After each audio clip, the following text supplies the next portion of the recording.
$26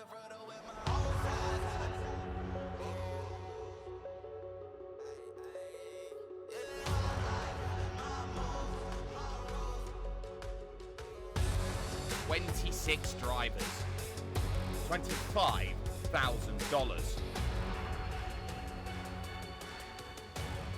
This is the Force Dynamics Dallara iRacing Grand Prix Championship.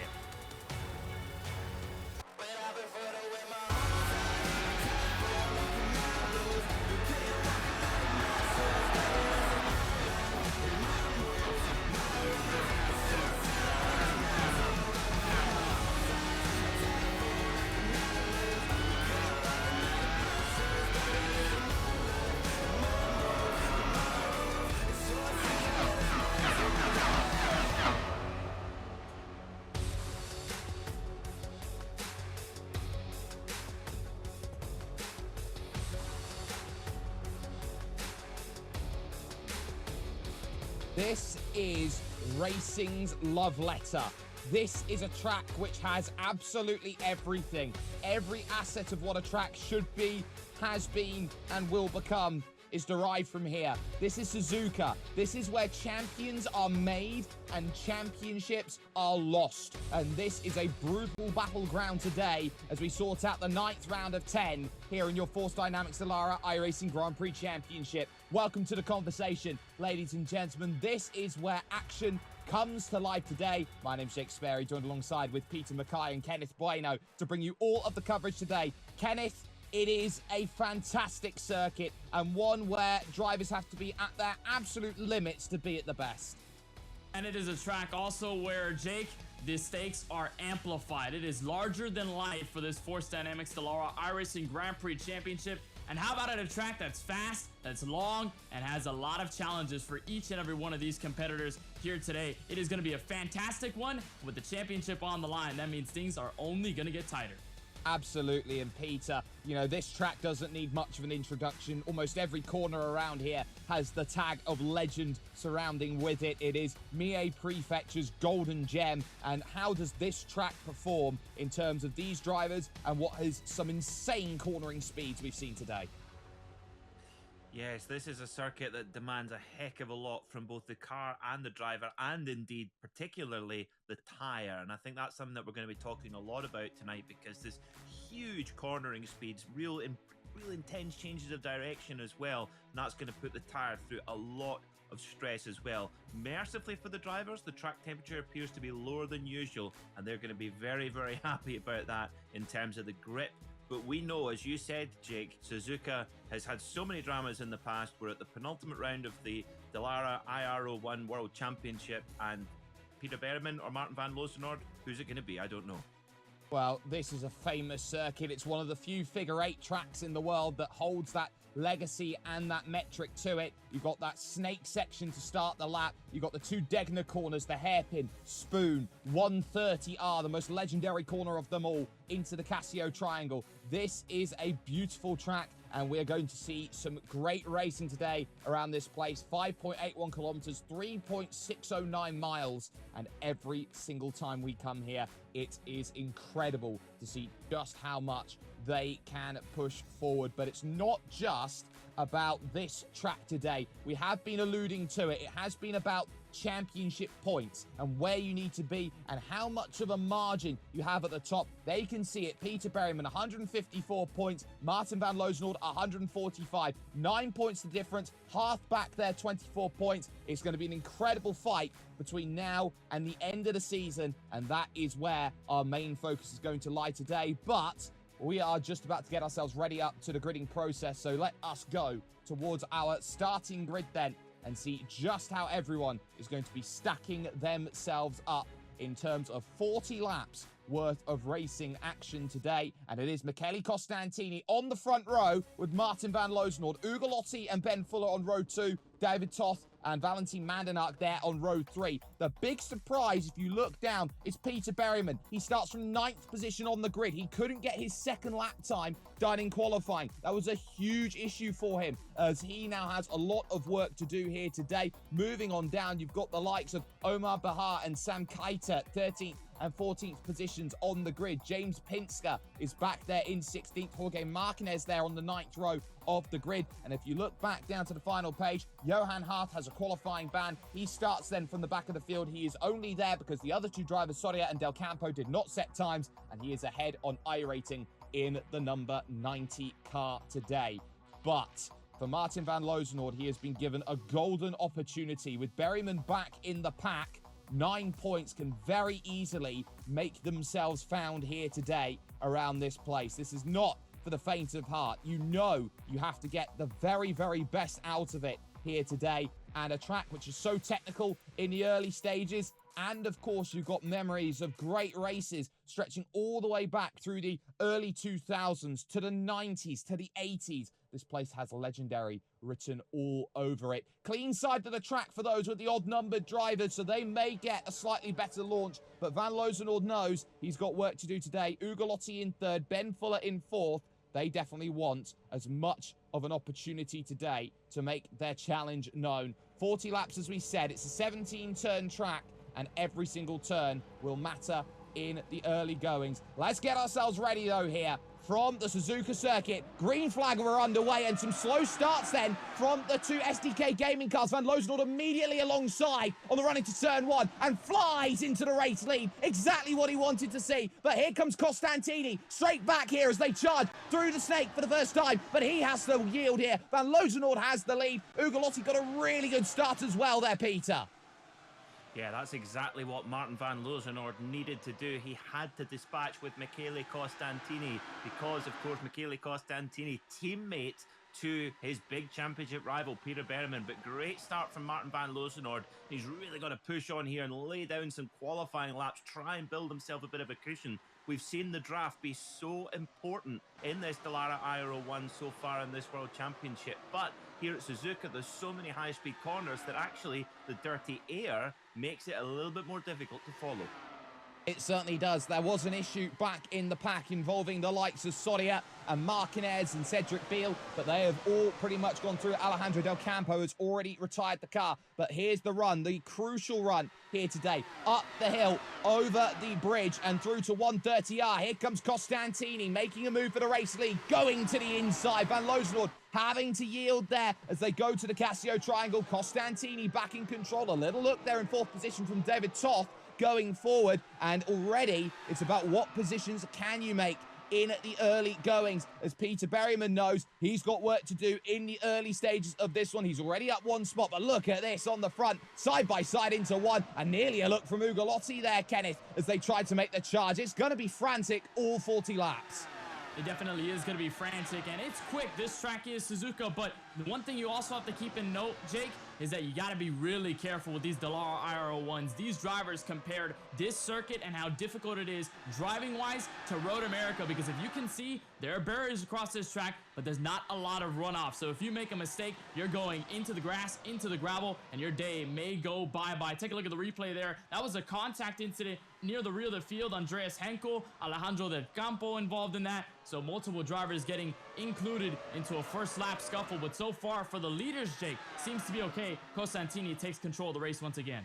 Yeah, we very nearly saw David Toth in fourth position clatter into the side there. And Matteo Ugolotti, they all had to brake hard and make sure that they kept themselves there in position. But that has opened up the door slightly for Costantini and Van Lozenoord to continue their race outright. And here comes MVL's chance to try and make this move. But he's just going to be very happy to sit back there just behind, wait for maybe a more concrete opportunity to come along as he sits and looks to play the fuel game. Here's the battle for fourth as well. Przemysław Lemonek there, the other Predator car in this field, getting the move done on the wannabe car of David Toth. So a move done up into fourth position, but this is not the track you can sit and wait. Once again, all the way to the pit wall in the battle for the race lead. Martin van Lozenoord trying to go around the outside, but again, it is a case where Michele Costantini can't really get anything there except a great defense, and it's all nicely done at this point in time, Peter. Huge moment there for Michele Costantini coming out of the first corner. Oh my word, that was very nearly a spin, but Michele Costantini with some fast hands there trying to keep the car straight, and he just about manages it. Yeah, there has been an issue in the back. It looks like the number 6 machine in trouble here. This is Jarl Tyen's issue. Here's Johan Hart trying to recover and bang into the back. Actually takes one of the machines out there, which is going to be not ideal at all for, I believe, that was Florian Lebiga who got the hit. So some dramas then already in this race, and the disasters continuing out there. Of course, we were saying that Hart had to start from the back. He had to make moves, but that is how quickly, Kenneth, that forcing moves gets you into trouble. It definitely can, and at a track where you don't rely a lot on tire strategy, where you rely a lot on the draft in front of you, that means that you're pretty much in for close quarters racing. How about this? Close quarters racing for the race lead. That's Martin van Lozenoord to the inside now. Outside, actually, Michele Costantini. They'll make their way to the Casio Triangle, and Martin van Lozenoord in the race lead once more. But again, just like I said, Jake, to finish my point, it's rather close when everybody's in the draft, so if somebody makes a mistake, you're probably going to take a couple of others with you.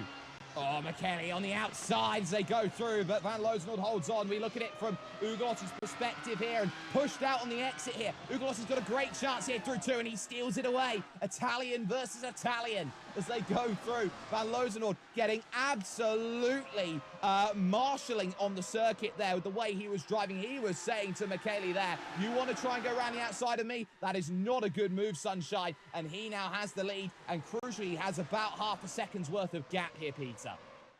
Yeah, exactly. And Michele Costantini, his problems continue because look who's right behind him, the number 11 of Przemysław Lemonek. And you've got two drivers here who have been so promising in the form of Ugolotti and Lemonek, but they've just not had the rub of the green. They have really shown podium pace for most of the season, but not quite been able to get it all together where things haven't gone in their favor. But this is their opportunity now here at Suzuka, and I think this is why so many drivers in the real world and in the virtual world love Suzuka, because it's just such a pure driving challenge. It is a driving challenge, and you see it here through 130R. They are absolutely flat, and on the brakes they go, lisking into it. How late do you want to brake for your Przemysław Lemonek there, sneaking to the inside, and this is the perfect battle for Van Lozenoord. It just isolates the field as Lemonek now has to fight with Costantini all the way on the front stretch. You've got Toth there waiting, Mandanak, Simon, Berryman, Hart, and Fuller all there. And as they run through 1 and 2, big wiggle on the outside there from Costantini, who's still trying to put the foot in, by the way, here as they go into the snake here for the 5th revolution of 40, trying to hold it around the outside. Look at them battle through, and it is a hold for Costantini. That is what sensational racing's all about, but it has cost them the group, and now it's just a battle 1v1. It's Van Lozenoord versus Ugolotti right now here, Kenneth. And Jake, with Michele Costantini, that's the opposite problem they had at the Red Bull Ring last week. If you can recall, Michele Costantini was running in front, racing Martin van Lozenoord hard, and we knew how much that separated them two. And then against the Apex Racing duo, Peter Berryman and Johan Hart last week. So now Costantini is in a fight of his own with Przemysław Lemonek, who's trying to take somewhat of retaliation teammate-wise and racing him as hard as possible to make sure that Ugolotti and Van Lozenoord can pull away as quickly as possible. It's more than about a second between those guys now.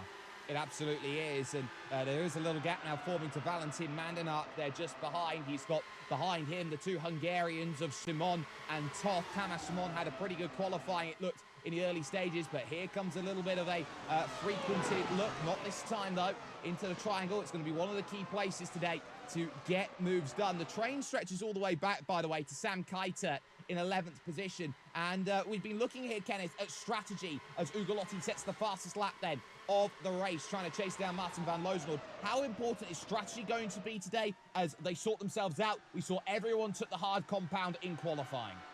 Well, Jake, strategy is going to be sort of crucial, but it's also going to be unique in a way with this track. As you mentioned, nobody wanted to go to the medium or the soft compound tires to go in qualifying or to start the race. So everybody kind of on the same page, much like we saw at Watkins Glen to start open the season. But there may be some short stops early on in this race to maybe get some drivers on an alternate strategy, or maybe just push something else completely different. Maybe use the mediums for what they're worth with the amount of laps that you can give them, and maybe some teams near the mid-pack, near the rear, could try that opportunity and maybe give themselves a good run in the point standings, because it's a lot larger than just the championship battle, because relegation is at stake as well. So these drivers are going to put it all here just so they can get as much points as possible.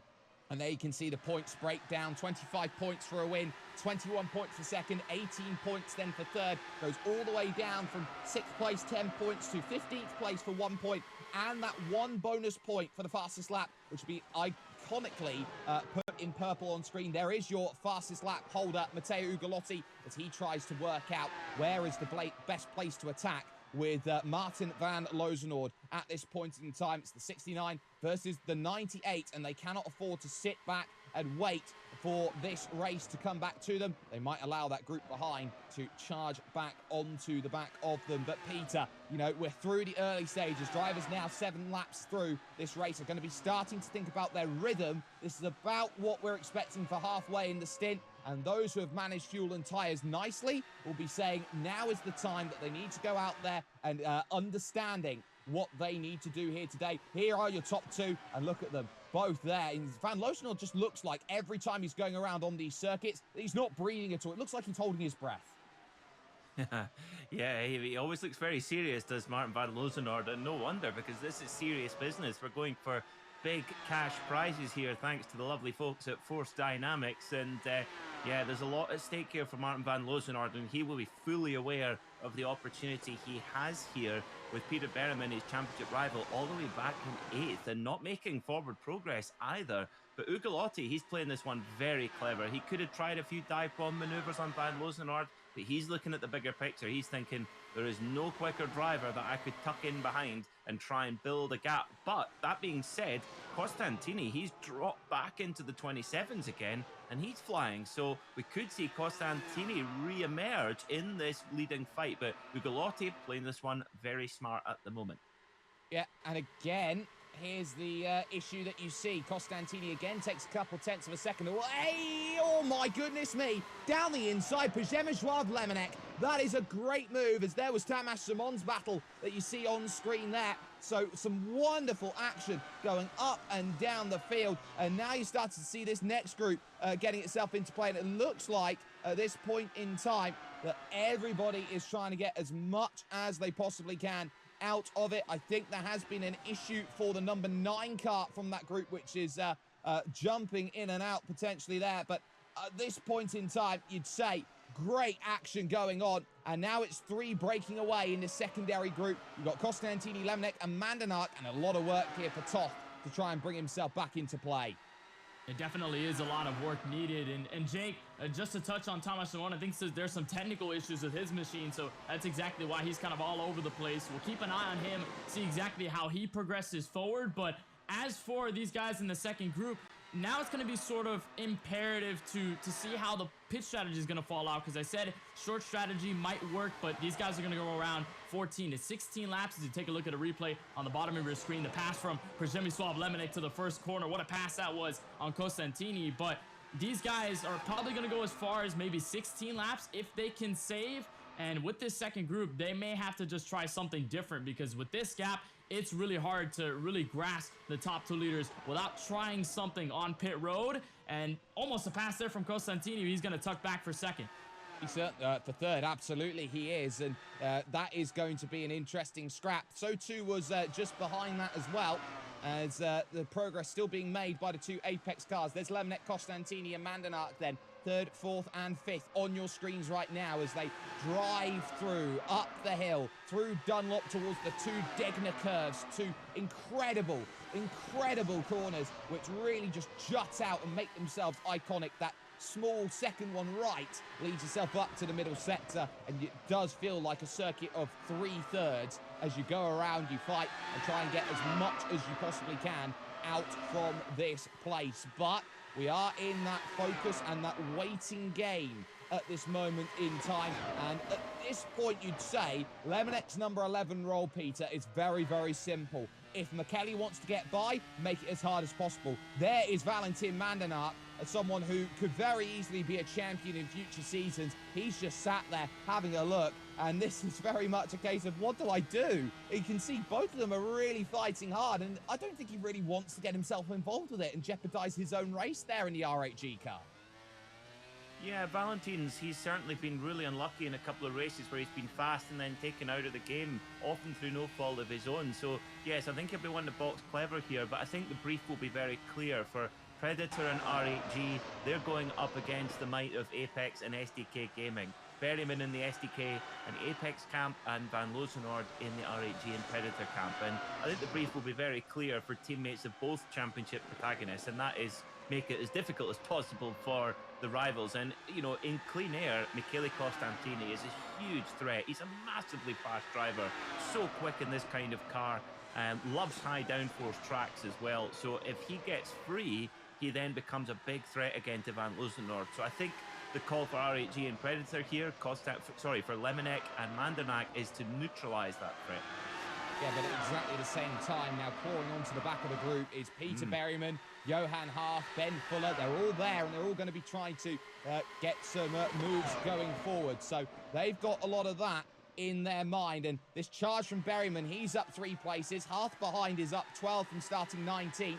I think here, as we look at that car right now, doing a pretty good job. It's going to be a very, very important battle. There's a bit of side-by-side as they go through into the right, and Costantini can't really get much. But Kenneth, this is where you absolutely need to be on it. You definitely do need to be on it. And again, just touching back to how difficult this track is with the off tracks, it's going to be even more difficult. And how about difficult here for Sam Keitzer? You can't really see it here on his cameras. He's whipping the Dallara IR01 around, but we noticed before the race started, had somewhat of a hand injury right there on the finger, on the index finger. You can see that bandage around it, and he is fighting with some possible pain there in this Dallara IR01 while driving it in sim. So Keitzer so far a soldier, and I think in so far 11th, fighting for 10th in this case with the injury that he does have. I think it's a boss move out of that 28. It certainly is. It'll be definitely affecting how he grips the steering wheel, and there will be a couple of issues with now how he has to adapt his driving style as he pilots himself around. That's Gio Cortese just in front of him and James J. Pinsker just behind. But again, the battle then at the hairpin for third on back at the moment continues its trend here around Suzuka on the 11th lap of 40 here at this point in time. Costantini's been happy to sit for a couple laps, let Przemisław Lemonec get into play, and with Costantini, looked like he was going to be one of the main candidates up there in the championship as he now makes a little look again. Lemonec covering off the inside, heading to 130R, taking it at 300 kilometers an hour as they now try and weave and jockey for position on the very narrow run to the Casio Triangle. Peter, this has been for Costantini a case of what might have been this season.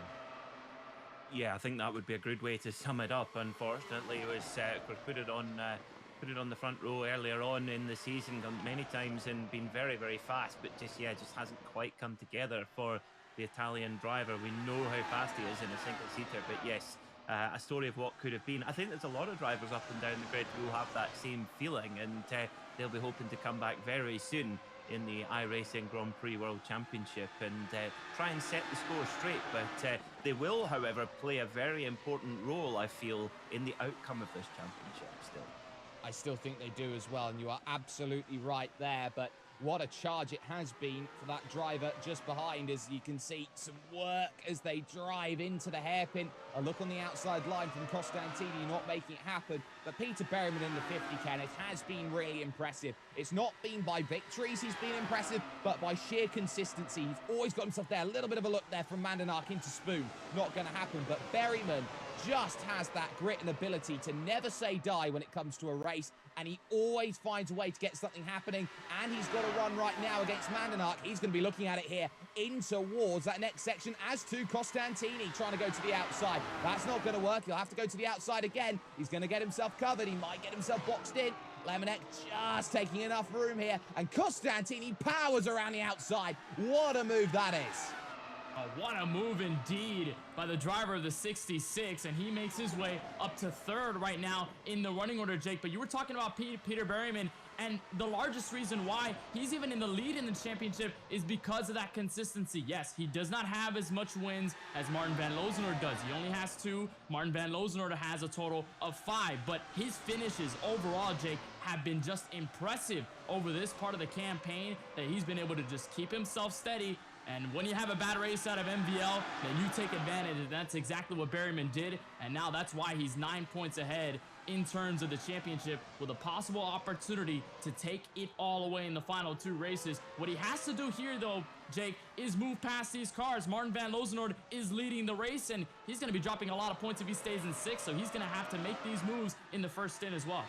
Absolutely he is, and you know the gap already, he's 6.5 seconds off the race lead now, 7.5 seconds off of the race lead, so it definitely does show at this point in time. This is Ben Fuller, the Indiana native, making his charge, and he's right on the back of this train, and you could argue he's in a really nice position for positioning himself. He's got Toff just behind him. That's not too much of a threat for him, but his job is just to make sure here in this race, Peter, that nobody gets to Hart and nobody gets to Berryman as they wait for their opportunities to arise. Yeah, we've seen Ben Fuller definitely being a good team player so far this season. Very admirable indeed. So we've got our first takers in pit lane. Valentin Mandenack, I think, now. Who's that coming down pit lane? I think it was Mandenack. Yeah. Possibly not. Yes, it was. It was, and Mandenack, of course, does have the purple check mark against his name. He does have the fastest lap, so he is the first taker in the number 46 machine to dive in and make a pit stop. Now, this will start the chain reaction here, because he's going to try and undercut here, Kenneth, to try and get himself ahead and in the grass and in all sorts of trouble there going through. I think that was Michele Costantini. It was, Jake. He went off. Peter, go ahead. No, he's saying that's exactly the same place he had a moment 4 or 5 laps ago. So, big. Now, this is what's going to happen, I think, isn't it, Kenneth? Where we'll get the cars getting very loose at this stage of the stint. Looks a handful. Yeah, it definitely is. And when the tires start to wear out, I've seen many accounts from drivers over the course of the season that when you're on these hards and when the tires start to fall, that car gets insanely hard to drive. It's going to start to kick out the rear end in any sort of corner. Doesn't matter whether you're full throttle, whether you're half throttle, whether you're on the brakes, the car just becomes increasingly hard to drive. And that's where these guys now, Jake, are going to have to start looking into the pit strategy, because Valentin Mandenack, he went down pit road at the very opening of the pit window, 14 to 16 laps. So sooner than later, we should see the leaders come down and have themselves a fair play of strategy. Maybe they all come in together, and indeed they are. 1, 2, 3, 4, 5 drivers in a row, and they're all going to jump up against the line as they all jump in. So you got Fuller in there, Hart is in there, Berryman is in, Toff is in, and Costantini. So all of the Apex SDK cars said we are going in at the same time. That leaves Lemonek out on his own, with Van Loosenoord and Ugolotti both left to stop here in the race lead. And Kenneth, you've had a look at that with the Force Dynamics race analysis. We definitely do, and we'll take a look just how complex this race is going to be over the course of today's race. Again, just like I mentioned, it's a total of 14 to 16 laps on a full stint of fuel. So you should expect right now, like we've seen, drivers coming down and drivers being in the right sweet spot for that first stint. The hard tires are going to last about 15 or so laps around this mark, where they'll start to really fall off and they will be really tough to drive on, like we've seen a couple of drivers get very loose. Pit delta going to be an average loss of 31.5 seconds, so these drivers not going to necessarily worry about that too frequently, but it is going to be a point if drivers make some mistakes on that coveted pit lane here at Suzuka, and that's exactly how it is going to matter here over the course of 40 laps.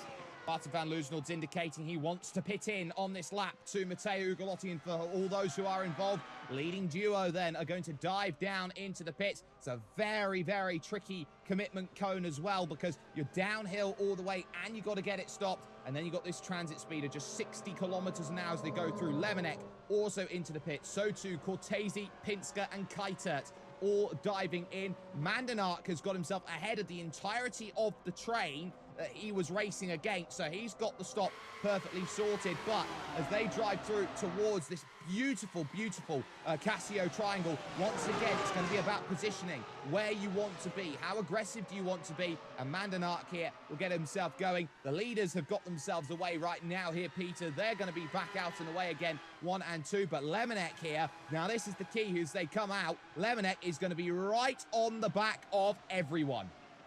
And that is the undercut effect there as well, because as soon as we saw Mandenack come out in front of everybody, that looked like the undercut was the way to go. And of course that meant the opposite effect. Lemonek on the overcut has been really badly punished there as well. Has lost 4 or 5 cars in track position. So game on here in the penultimate round of the Force Dynamics iRacing World Championship. Oh, really tense stuff, but critically for Van Lozenor, that pit stop sequence has gone exactly to plan, and he can just knuckle down and get his head down again. Here is Valentin Mandanark in third position. Valentin has been driving fantastically, used that early pit stop to give himself track position, but you'd have to say Costantini, Berryman, half Fuller, those four behind you is always going to be a challenge, and he's got to really pace himself here, Kenneth, over the course of this second stint. He knows there's a podium on the line if he can manage it, and this is all about management at this point in time. How can you manage that gap? As you look behind, here comes Michele to the inside, trying to search for it at 130R, and powers his way through, took the line away. It is tough, though, for Mandanark here, Jake, just because of these long straights. All the drivers getting so much draft, and that's what allows Michele Costantini and now what could be Peter Berryman and Johan Hart to get the advantage here, maybe down the front straightaway in the entrance to turn 1 and take advantage of that 46. But it was by design here, Jake, for Mandanark to come down pit road as he wiggles a bit into turn 1. So they wanted to have this short stop strategy on play, and if they can get this track position and at least maintain it for now, then it'll be very good news for them. Only question is, when are they coming down the next time? Yeah, that is definitely key, and it's something that we say, teamwork does make the dream work in this sort of race, and now you are starting to see it here, Peter, as Mandanark is intensely having to defend against Peter Berryman at this point in time. But not only that, the fact that Ben Fuller has taken Przemek Lamenek out of that group fight, so they have pretty much isolated the race into miniature battles. Yeah, and watch Michele Costantini now. It's hammer time for the Italian in the number 66 car. Of course, Michele Costantini is the only driver out with of our two championship contenders, Peter Berryman and Martin Van Lozenor, to win a race. Remember, he won the second race back at Spa. And, well, I watch for the pace now from the number 66 car, because I think he's got an edge here, and he really is bolting away from Valentin Mandanark at quite an alarming rate. And Mandanark appears to be struggling a lot here as both Hart and Berryman just blow by him. Something's not right there. Run a little bit deep there, and that's going to allow then on that outside to get a better drive Johan Hart, who moves up into 5th position. That's just a tyre difference, an extra lap on the tyres and a lack of confidence. Costantini takes the purple check mark, and look at that, a switch either way to try and take that move away from Mandanark, doesn't quite manage to make that happen. So this is bringing Ben Fuller back into play. They'll probably think that there is a bit of vulnerability from Mandanark, who's trying to adjust now to driving in the dirty air and getting himself back situated to where he needs to be. He's just got to be alert right now, because they are going to be trying to drive quickly to get themselves back to Ugolotti and Van Lozenord at the front. But still Mandanark there in 5th place, knows that he's looking behind rather than in front, and that, Kenneth, is the last thing you want to do as a driver. It definitely is, and on older tires, there's really not much you can do. You can try and hold up as much as possible, but when they've got the extra grip, when they've got the draft on you, it's just so tough to really keep yourself there, and you don't want to block either in these cars. These cars don't have fenders, they're open-wheeled machines, so you don't want to make contact at all. You can make a block, but you have to be very, very careful with it. And now with Mandanark, he's just really on his tiptoes around this entire pack. Because now here comes Ben Fuller, big switch, almost contact, was about to make the pass, but not going to make it this time. He's going to give the shove. He did it once, he did it twice, and on the brakes, Mandanark will be able to hold. So Fuller's getting very, very feisty as he tries to figure out a way forward. And again, Mandanark goes very low. That's going to force Fuller then to the outside line as he tries to take this place away, and it's allowing those two to break. He gets almost all the way around, and you know what? Mandanark's just going to shove the car down in. On the inside, there's contact. Fuller goes around, then on the outside of turn number 1, the first corner, and just like that, Fuller's race is up in smoke, Peter. Oh dear, controversy again reigns here in the Force Dynamics iRacing World Championship. Wowee, that was close. As we look at James Pinsker on screen with another very jazzy paint scheme, almost BAR special there. I noticed he got his haircut as well, very stylish. Yep, he certainly did then as we got ourselves going. Let's take a replay then, see exactly how that one came into play, and this is the crucial fact. So you can see Mandanark is desperately trying to defend. He doesn't want to lose any more ground than he has to. They go into one. It looks like the move's complete, but Mandanark throws it back up the inside, and it's just the simple fact here, Kenneth, that he just doesn't have enough grip to hold the line that he needs to. Goes out into Ben Fuller, who I don't think could have given any more space out there on track. Yeah, there's no grip at all. It's starting to fall off on Valentin Mandernak's machine, but there's also a lack of space there. There's just grass there, so you want to keep yourself on track, but there's only so much space you can occupy with these Dallara Arrow ones going side by side. So unfortunately, Mandranak and Fuller have to deal with the consequences. Fuller getting the worst of it, and Mandranak, we don't know how much damage is diagnosed on that machine, so we'll just have to see as it moves forward. But watch everything swirl around from the top two, Jake. It's still Van Lozenor and Ugolotti at the front. I think they're comfortable up here. I think they are as well. It's been Van Lozenord leading the majority of the laps. He has led the most laps this season. And you've got there Matteo Ugolotti in second. Now, Matteo here is playing a very shrewd game. He doesn't have to do anything out of the ordinary here at this point, challenge out there at this point in time. So that is always going to be something you see. A little bit of comfort going along right now, and that comfort can go to you, ladies and gentlemen, if you join up at iRacing.com today and get yourself 25% off renewals and 50% off of brand new memberships, as it's our iRacing Black Friday sale. Visit iRacing.com/Black Friday to see your deal today. But, Peter, the key here for Ugolotti is that it has been an incredibly unremarkable race so far for him in second. He's been happy to be patient, happy to wait, and he's going to wait for one chance, one opportunity. And if he can take it, he'll be good. The one thing he's worried about, though, Michele Costantini, who will be desperately trying to chase that gap down from behind.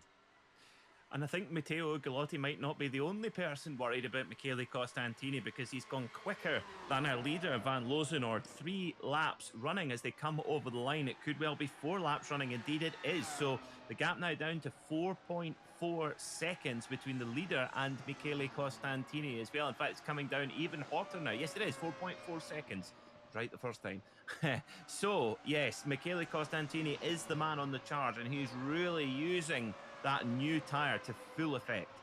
He certainly is at this point in time. Mandanark then now is back in the battle with Lemonek and Toth out there on circuit. 6th, 7th and 8th positions out there on track and doing as much as possible here to bring things going. But let's take a look then at the championship as it looks. It is 4 points in favour of Martin Van Lozenord, 170 to 166. But the key here will be that Hearth, I think, is doing a lot of donkey work at this time, Kenneth, to bring himself back into play. And you've also got a little bit of a concern here as you've been listening in on Martin Van Lozenord.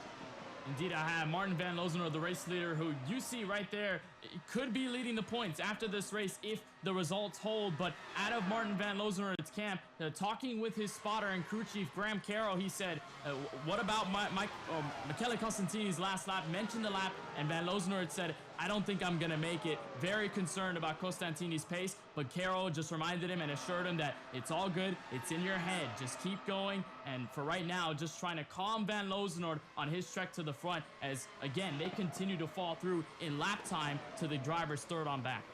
Exactly. That can always be a huge concern. What are other drivers around you doing as through one they go again? Mandanark, Lemonek and Toth all fighting 6th, 7th and 8th positions. They've got 6 seconds back now to Ben Fuller at this point in time. So that is their focus. There's Peter Berryman, by the way. Again, consummately calm. He knows he's in 5th position, but it's not bothering him at this point in time. This is almost like as if everything right now, Peter, is going to plan for him as he gets a little kick of correction coming out of Degner 2. And this is how Peter Berryman has been so impressive throughout this season. You know, he's just does not let the stress get to him, or certainly doesn't show it anyway. He's so calm when things are going well, and indeed when they're going, in some cases, they've gone very badly for him. And he's always been able to maximise each situation, and that is what's made him such a tough championship rival. Don't forget that Martin Van Lozenord, he's won 5 races. Peter Berryman's only won 2, but Berryman's leading the championship. That tells a story in itself. It certainly does. There's Johan Haas just in front of him in 4th position. Had to start today at the back of the field. Had a little bit of an issue, a bit of contact with Yard Tyne in the early stages. Fortunate enough, there was no damage to the front wing, and he's just continued on his business, got himself moving forward. He's the biggest mover in the field. He's up 15 spots right now, and he is trying very hard, you'd say, at this point in time, Kenneth, to pull Berryman to Michele Costantini as they chase. The leading duo right now who are on screen, number 69, Martin van Loosnord, and number 98, Matteo Ugolotti. Ugolotti's a really interesting one as well right now because he's in the position, Kenneth, where, you know, the last time he was in a position to fight for the victory was all the way back in Interlagos. It was, and Ugolotti, it's been a while since he's been able to get close to victory lane. I can also recall where Ugolotti tried to make a move at Silverstone for a podium and then spun on the way to the inside after contact was made, and he was able to hold on for top 5. But for Ugolotti, I think the main theme of his season so far hasn't been of dominance, but it's been spoiler. He's been between the top teams sort of all season long. We talk about the Apex Racing team, the SDK Gaming team, the Predator RAG affiliation, but then you just have Ugolotti, the Italian for TQ Engineering, just kind of sprinkling himself in there with raw pace. It's not a fluke at all that he's been up at the front of the field battling with the best. He's got very much a lot of pace in that setup and with that team, and it's no slouch here for Ugolotti as he continues to reel in the race leader. Yeah, he reels them in, and he's very happy to sit up as I think Martin van Loosnord ever so slightly on that run in towards the Casio Triangle, Peter, is just starting to lift a little bit. It's quite interesting how much they're trying to fuel save to try and see if they can take a little bit, a 0.1 of a litre out of the tank when it comes to the pit stop. Yeah, and of course, this is their final pit stop coming out. And remember what happened when Valentin Mandernack pitted a lap earlier than everyone else. Well, he gained 4 or 5 cars worth of track positions. He really leapfrogged the field. Previshav Lemonek, who was the later to... Yeah, he certainly was, and he pretty much showed just how amazing he was at this point in time. But now you've got to give yourself a little bit of room as you go up there and battle. And let's talk about why drivers are racing and what they get for each race, because this is about what you can manage. And manage at the moment here is money. $10,000 if you pick up the championship, $4,000 for second, $2,000 for third. The payouts go to 10th place. But each race here, Kenneth, has a $300 bounty, and that's why we call Martin van Loosnord money, because he has been bounty hunting all race long. He definitely has, and over the course of the season, 5 wins and maybe some more if he can rack up in the final 2 for the championship. Then you could definitely call him money. He is balling in that case, but there's so much on the line, and we've talked about it over the season. The emotions from these drivers, the frustrations, the elations on podiums, on finishing position. There is so much to go into this type of series at the highest level, and with the money on the line, that only just makes things higher in terms of the stakes for these guys. They want to put it all on the line for not only the money, the reputation, the sort of the legacy that they can carry in their sim racing career, and so much more in a series like this in its debut season, by the way. Absolutely, and we're seeing the front 2 have themselves an incredible battle right now. But there is James J. Pinsker in what is the Lemon Eck car out there at this point in time. There's a little lemon there on the red side there, and the aviators are out. Pinsker always here for a bit of fun, and he's on for a top 10 potentially at this point in time, Peter. He's racing out there with Gio Cortese. Yeah, we always get a good giggle from our man James Pinsker as well. Really, but and also, you know, it looks like he's maybe not taking this seriously. I can assure you he is.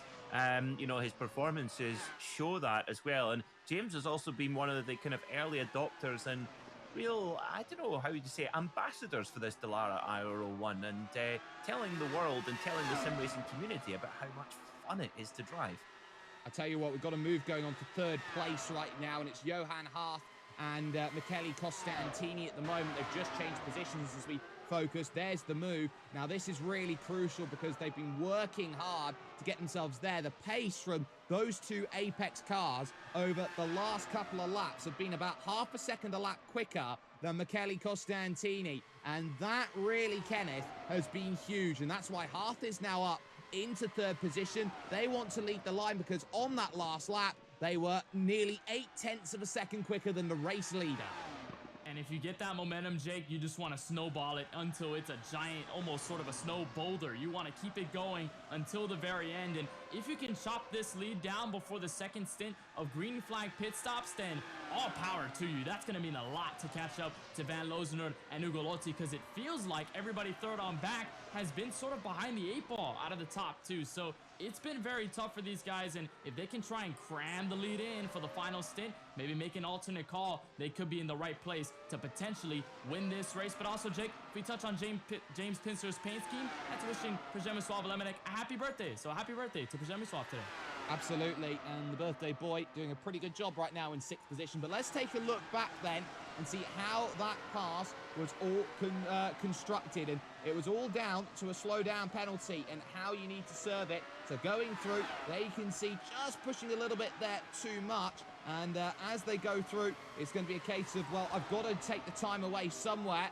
And why not just construct a pass, get everyone into position, and then just let that go. As painless as it is, the iRacing slowdown system is there, and all three of them have actually just come in at the same time. They're making their second stop, lap 26 here, Peter.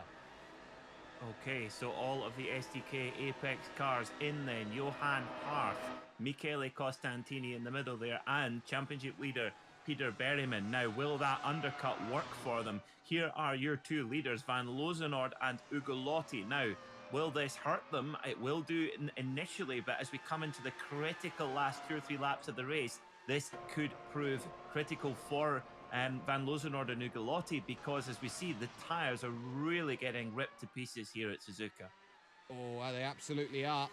And that's going to be key. There is Van Lozenord. There is Ugolotti. The gap just about 0.2 of a second. Power on the exit. Little wiggle there from Ugolotti's THQ engineering car. That's going to cost him all the way through 200 right and in towards the spoon curve. A very, very difficult corner, underratedly so. You take the first part quick and then you've got to slow it down. It's off camber all the way through this section before you dip and rise up to the bridge where the figure 8 comes in. And it's one of the big keys of this track, Kenneth, that you don't really notice the fact that this is a figure 8 when you go through 130R.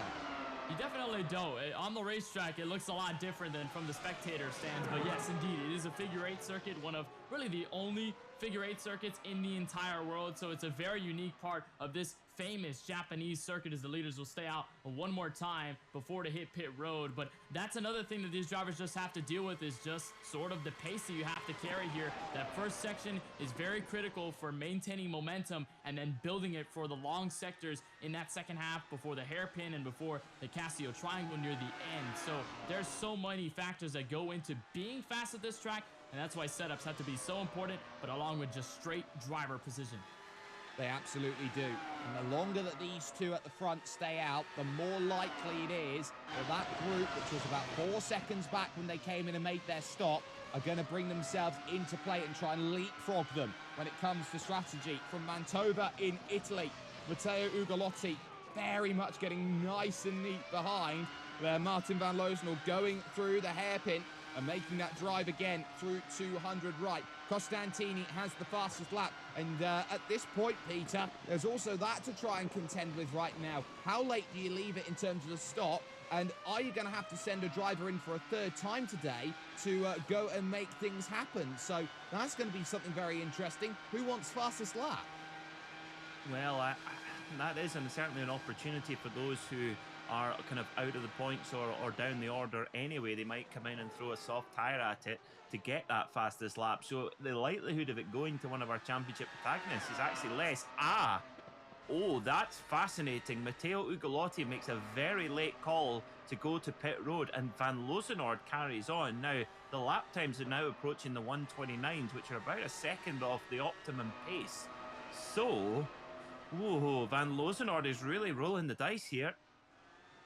Certainly is, and here's another thing that's quite key about this decision, why the tyres are going off here maybe, Kenneth. That track has gained 3 degrees of temperature as this race has gone on. Almost everybody here in the mid-pack's diving in. Cortese, Pinsker, Labigra, Kiter, they're all in. That's going to release Johan Harth then the opportunity to go through. And Harth has actually broken away from Costantini and Berryman. That's really, really crucial at this point in time. They can see the temperatures, the weather conditions on screen, partly cloudy, and I'd say fairly gusty here today, Kenneth, at this point in time.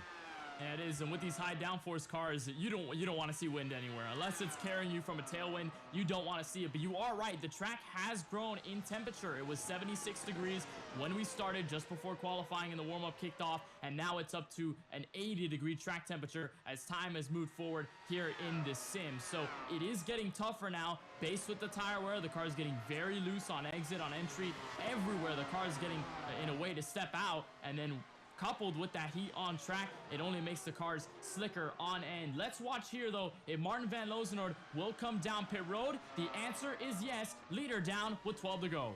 Hey, what's crucial is that Ugolotti got out ahead of Johan Hart. So it's Van Loozenhoorn versus Ugolotti. There's been one issue this season for Van Loozenhoorn coming onto the lane. That happened at Interlagos. That really cost him a lot of points in the championship. He worked hard to try and get those back. But he can see both what is going to be Costantini and Berryman now. And Costantini losing the place to Peter Berryman over more drivers then in the pits, and they will be the other two of Toth in the wannabe sim racing car and Lemonek's very nice Predator gaming machine. Van Loozenhoorn is out of the pits now and getting up to speed. There is Matteo Ugolotti. They're going to be almost side by side through turn number one. Van Loozenhoorn regains the lead, but once again he's going to have to be patient on the front because Ugolotti can just sit in behind, dig his claws in deep, and just wait for a chance to try and attack for the victory here today as we look from behind going to the front, Peter. And what is critical about that pit cycle is that the two leaders, Martin van Loozenhoorn and Matteo Ugolotti, have lost about 2.5 seconds through that process of the pit stops. However, not all bad for Van Loozenhoorn and Ugolotti, because particularly Van Loozenhoorn, they've rolled the dice, they've taken the gamble, but that will pay off in the last 2 or 3 laps. They will have much fresher tyres than Hart, Berryman, Costantini, etc. Excuse me. That is the gamble they've taken. It appears to have paid off for now, but Johan Hart, at least he's got that carrot now, and he's got to really push in these next few laps while the tyres are still coming up to temp and pressure on Van Loozenhoorn's car particularly. You can definitely say the top 5 are not guaranteed, and you could be a part of this as well. For more information on schedules, standings, and how to become a driver in the series, log on to iRacing.com/IRGP today and get yourself in the picture. Understand the car, understand the difficulties, and make sure that you become a sim racer with iRacing as well. But Van Loozenhoorn in control. It's about 2 seconds here at this point in time. The gap back to Johan Hart, that will be the concern out there, Kenneth, between now and the end. How good is Hart's time? He did a 27.9 on that last time by. Ugolotti is the great understanding of that. 0.6 of a second slower, stuck behind Van Loozenhoorn, who's just getting up to speed. And Van Loozenhoorn is going to have a little bit to get into the rhythm. But now, I think for Van Loozenhoorn, he just has to be concerned about what Ugolotti does. Because, of course, Ugolotti's not running for the championship, but he is running for the win. He's running for points. So if Hart tries to go around him, best believe that Ugolotti is probably not going to make things easy for that Apex Racing car at all. He's going to try to race him as hard as possible. But then, for Hart, if he can be able to get by, now what does Van Loozenhoorn do in terms of watching that rearview mirror? Does he keep himself with his head down? Does he stay calm? Or does he continue to look at Hart and see how much time he's gaining? Because Hart is starting to reel in, and in the final 10 laps, you do not want to have a car on your rear bumper in a section that has a lot of draft heavy in it. And Peter, you know, we have to say it, last time out they came together, Van Loozenhoorn and Hart. So that's going to be interesting. But look at the times as they go forward as we take that fantastic run. Here we go. Driver's eyes perspective for Johan Hart. 27.9 his best. And he knows that he's got to keep himself in range once again. And as he charges, as he tries to get what he wants, 27.9, Van Loozenhoorn's responded 0.2 of a second quicker that last time by from Johan Hart. He's got to keep him at bay. Yeah, that's a very impressive lap time from Martin van Loozenhoorn as well, because the tyres will be right in their optimum at the moment for Johan Hart as well. So for Van Loozenhoorn to add 0.2 of a second to that advantage at this stage, very, very important, because Hart's tyres will not last into those last 2 laps or so, whereas Van Loozenhoorn's likely will, or certainly will last better. That's the key to this race. So at the moment, it's in Van Loozenhoorn's hands. But what can Peter Berryman do? I mean, if he could pull a podium out of this, wow, that would be such a good recovery after a difficult qualifying. Yeah, certainly has. Johan Hart there making a little bit of a mistake. That's why he's dropped the time a little bit in comparison. But there are questions now, Kenneth, on what Ugolotti's trying to do here. He was struggling a little bit through Spoon. Second consecutive lap, he struggled there. There might even be a scenario where he's just trying to fuel save. Maybe he's really tried to bleed that tank dry over that middle stint.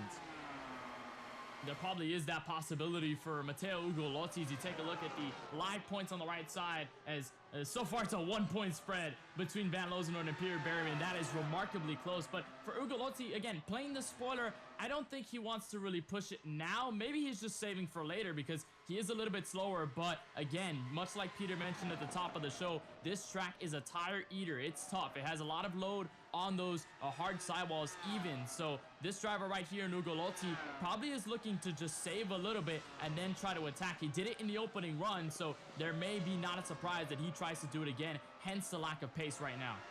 Yeah, and this is also something that we look at as well, Peter, in terms of how cars run behind other cars. And the key is, if you're within 2 or 3 tenths of a second, it is a direct blast, but you can sort of get away with it because you're tucked up underneath. At 5, 6 tenths of a second, you're really feeling it through the corners, the dirty air, and that's why you have that ability sometimes just to fall back a little bit further, and that's what Ugolotti's also having to deal with right now. Yeah, Ugolotti is really under the cosh right now, and he's got to keep an eye on the gap back to Johan Hart. I mean, what can we say about the feisty Frenchman in the number 90? Had to serve his second rear of the grid start of the season for transgressions in a previous race, and once again, he's just basically shrugged it off and got himself up onto the podium. And if he could finish in the position, if it finished where it is right now, Johan Hart is still in an outside chance of this championship. Now, I think that would have been a difficult one to predict at the start of this race. So really impressive from Johan Hart. Yeah. And what that does is effectively set up a straight fight next week at the Hungaroring. I'm rubbing my hands already. Absolutely, I am as well, as we see him right now on screen. We did have a little look there at the battle 6th, 7th and 8th with Toth, Lemonek and Mandenark. And there they are right now. Przemysław Lemonek on his birthday, no less, in the number 11 car, trying to get as much as he can out of it. He started 7th, he's in 7th right now, and if he can get himself up to P6, that'll be a miniature win here in terms of this race. And, you know, it's the small things in life as well, Kenneth, that you go through. It's not to, like, say that, you know, this hasn't been a lot of effort. It's been an incredible amount of effort, but to just get the first thing rolling, and it's the same for every race that you go on in iRacing, you beat your grid stall, so if you go from 7th to 6th, that is a small win. It is a small win. Any little bit of progress is progress. It's a fall upwards, it's not a fall downwards. So it's not something negative to really dwell on. Yes, it's not the best, but it is somewhat of something. So for Lemonek and all the guys, especially near that part of the latter half of the top 10, that's something you're going to want to look forward to. And there is Peter Berryman right there sitting in 4th. Now what he has to do is focus on more gain here because he's behind his teammate Hart, in between himself and Michele Costantini. And if Berryman can hold on to that 1-point spread or even gain some, then Jake, we're going to have a fantastic battle of the ages for this inaugural championship at the Hungaroring circuit next week. Exactly, and that is 7 p.m. GMT. November 18th is the time and place. Make sure you're there for it because it's going to, as things stand, go all the way down to the wire at the Hungaroring. So make sure that you are around for that one. As you can see here, these drivers pushing through, giving as much as they possibly can as they go through this section of road. But Peter, now is the time. You've got to focus. 6 laps to go. And this track can bite at any point in time, at any corner in time. That's very true. And in a car with a lot less horsepower than this Dallara IR01 is a monster. These drivers are the very best in the world at what they do in the virtual world. And we cannot, well, that's the great thing about iRacing. You can get yourself a membership, sign on, and experience this car. It has to be seen to be believed, to be quite honest. I've had a go myself, and it just increases the respect for these guys so much more than it already was. 900 horsepower, nearly 20,000 RPM, huge speed, huge downforce, and you throw in Suzuka into that mix. There's a lot for the drivers to contend with. Oh, here we go Whoa. for the lead. Here comes Ugolotti searching for the inside. He thought better of it. Now, that's so interesting. It was a 28.9 that last time by from Van Lozenord. How much is he having to fuel save, Kenneth? He's going to have to save a little bit. He went over the radio a couple laps ago and said, I have to fuel save a wee bit. But just now he said, I think I have enough. So he may have saved it all the way to the end for the last 5 laps. It's still a big question mark, but according to their team, he's got it under control. But now he's got a charging Matteo Ugolotti wanting to switch his way +1 to the race lead in the final laps. And he's got the opportunity to do it. He's in the draft here, Jake. Certainly is, and Peter, we've been looking at this all race long. Ugolotti's made no attempts at a move. That was the first sign that he wants to make something happen. But if he's getting an understanding of Van Lozenord needs to save, you hold him out there a bit longer. You hold him out in the wind. You force him to make that life a little bit more difficult. Gap behind, though, to Hearth again creeps down under 2 seconds. And what's more interesting now is that the gap is about 1.2 between Hearth and Berryman. That's right, yeah. Now, Ugolotti has played this one so smart. He didn't fight with Van Lozenord early on. He sat behind the whole way, and that definitely will have helped his fuel consumption. They were both in the pit box, Van Lozenord and Ugolotti, the last time round, for exactly the same amount of time, 6.7 seconds. That means that they'll take on the same amount of fuel, but you would think that given that Ugolotti was behind Van Lozenord for the whole of the stint, he would have come into pit lane for the first stop with more fuel in the tank. Therefore, he's got less fuel concern than Van Lozenord does. But can I just say, I'm very happy that my Scottish words are rubbing off on our own Kenneth Bueno. He needs to save a wee bit of fuel. You always need to save a wee bit of fuel. That's good for the budget. Absolutely it is, and now you're starting to see it here that they are all running themselves at the very, very limits right now. Ugolotti, who has not got a win all season. Martin Van Lozenord, who's got 5 of them and is looking to take half of the victories this season, plus now to go to 6. He knows what he's got to do. He knows what he has to be like, and he's just got to stay calm in this position. He's led many races before, but he hasn't necessarily fought Ugolotti for the race victory all over there. The AstroTurf on the outside of Degner too. So much torque in the tyres, he's able to snap that car, Kenneth, back to straight. And that's just straight driving ability out of these guys. And as I was talking about early in the race, these hard tires are going to start to fall off. Yes, there's only 4 laps to go. These guys have put some laps, have put some loads on these hard sidewall tires, so they're going to start to fall off. And what that means is the car is going to get hard to drive, and that's all on now for Van Lozenord, for Ugolotti, for Hearth, for everybody in the field to handle that the best way they can. And now the question is, how far do they slow in comparison to everybody else in the final 3? They'll head for the Casio Triangle. Ugolotti with a big dive, and as you ride on board, he's got striking distance, but it's going to grow once again. It certainly is going to grow once again. And again, patience needed. 3 laps to go here at Suzuka. Does he angle for a move into one now? Again, he lifts off of it and waits for his chance. So wasn't quite close enough here to make it happen. And there are shades of Kimi Räikkönen and Giancarlo Fisichella, Peter, all about this. Yeah, interestingly, these 2 leaders, they're pushing one another on because they were 0.7 of a second quicker than Johan Hart last time by and 0.4 of a second quicker than Peter Berryman. And that is the crossover we were talking about on the tyres. The apex cars of Hart, Berryman, Costantini, though, their tyres are shot, whereas Van Lozenord and Ugolotti have just got a little bit left. But my word, that was a huge moment there for Van Lozenord on the last lap, coming out of the second Degner. Very, very well held indeed. But we did see, riding on board there with Ugolotti, just how much of a lift and coast Van Lozenord had to do, Scott Dixon style, trying to maintain the lap speed but also save the fuel. That is a horrible situation to be in.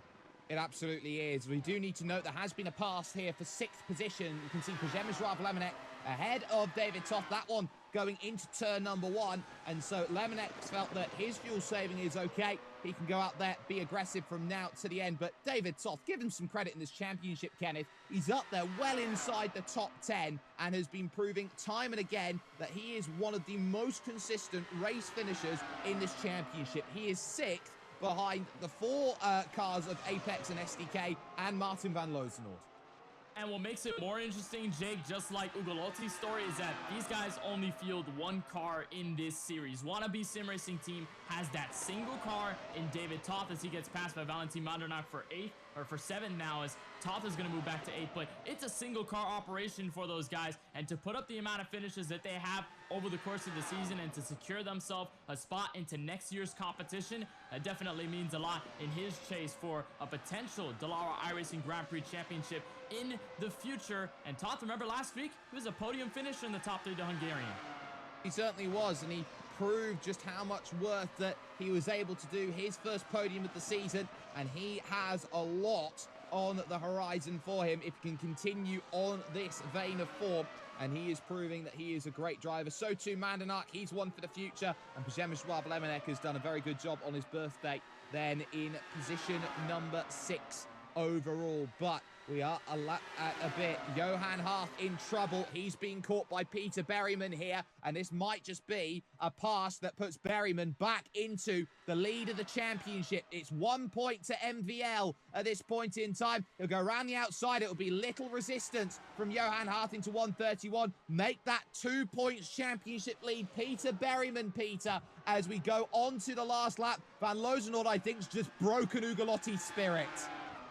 And that breaks Johan Hart's spirit as well, because that move puts Johan Hart out of contention for the championship. That means he will not have an opportunity to get the crown in the Hungaroring in a week's time. So it will be, if things finish as they are, will be a straight fight between Martin van Lozenord and Peter Berryman. What a prospect. But Martin van Lozenord, this has been another classic performance from the Dutchman. This would be a 6th win of the season out of 9 races. Extraordinary. What's extraordinary as well is he took half a second on that lap. We look back down the field. Valentin Mandanak not done with David Toth, moving through the 2 Degner corners and making that charge then up towards the middle sector of the lap. Lemonek has just been breaking away then from Valentin, the Frenchman, and there's not much more that car 8 can do against car 46 in that battle. But for Martin van Lozenord, he knew that this was a must-win race. He had to be perfect. Berryman had to slip up. Berryman didn't qualify the car well. That meant he had no fight with him at this point in time. He knows now that he'll be 2 points back going into the final round of the championship as he goes through the Casio Triangle. In the words of Joe Buck, we will see you on Thursday. Martin van Lozenord, 6th of the season, puts him right in contention again. Ugalotti 2nd. Berryman holds barely the championship lead. Jake, it's a total of 2 points for Hungaroring next week. Martin van Lozenord did all that he could. He dominated this race. There is nothing you can discredit out of that machine. It was just all based on where Berryman finished. And now next week we will have a show on our hands, because those 2 points, those guys are going to go all out for it. Van Lozenord with his wins and his dominance, and Berryman all in his position, his consistency. Watch this battle here. There's James Pinsker for a pass for almost 10th on Cortese. He's going to finish 11th. Everybody finishing. But as for the leaders, they're getting set for next week already. And we've still got battles all the way to the end as they're fighting for the final 2 points in the championship as well. But what an incredible battleground that we have seen today. It has been a really important fight out there, but for the 6th time this season, it is Martin van Lozenord who has got it done. His margin of victory has been sensational. It was 2.3 in the end over Matteo Ugalotti, with Peter Berryman coming home in 3rd. Didn't have the best qualifying today and did so well to bring himself back. Johan Hart would take 4th, Michele Costantini 5th, and on his birthday, Przemysław Lemonek in 6th position. And it looks like a penalty late for Ben Fuller for going over the incident limit.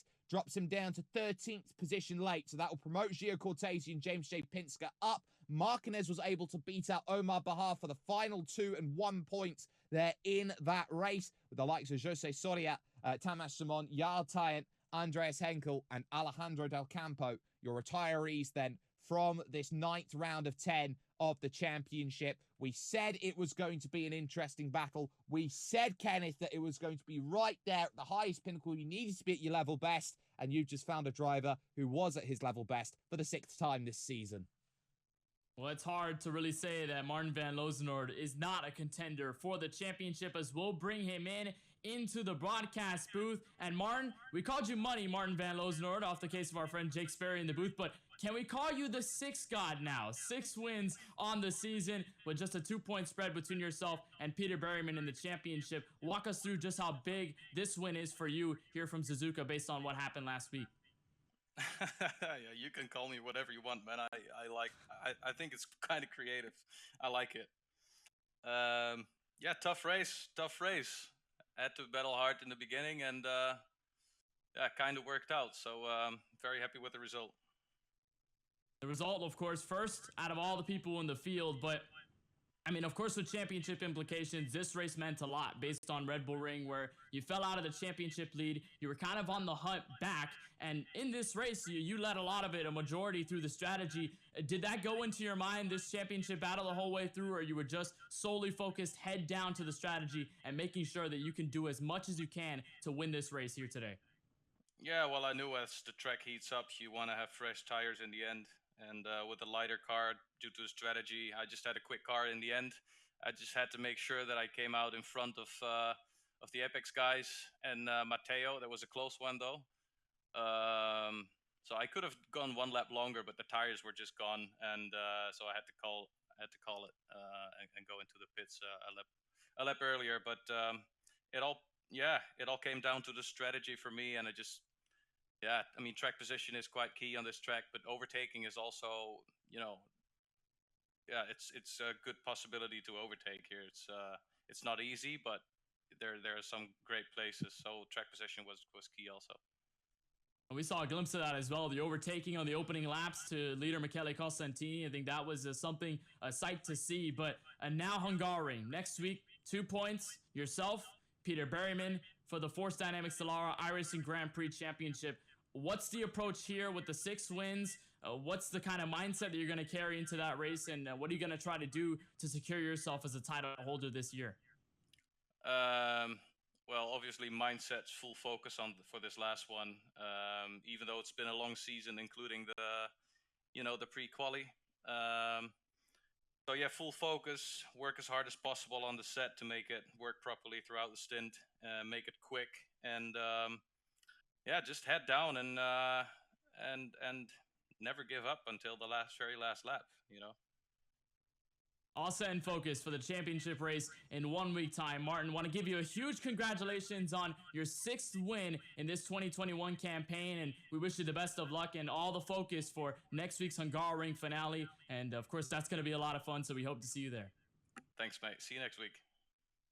That's Money 6 God, I guess, Martin van Lozenoord for the win here today from the virtual Suzuka circuit, and 6 wins. That is definitely something to go about, especially as the driver leading all of it throughout this season. I believe we're going to have a chance to get into P2, the driver who comes home in second, the Italian for TQ Engineering. It's Matteo Ugolotti. And Matteo, I think over the course of the season, you've been sort of a spoiler in this championship fight. You weren't a part of a big team. You're kind of a single car operation, but consistency has carried you through, especially at its pinnacle here today. How does it feel for this podium, especially given the sort of the consistency you've worked through and how much this means for you in the final races of the season to make a statement?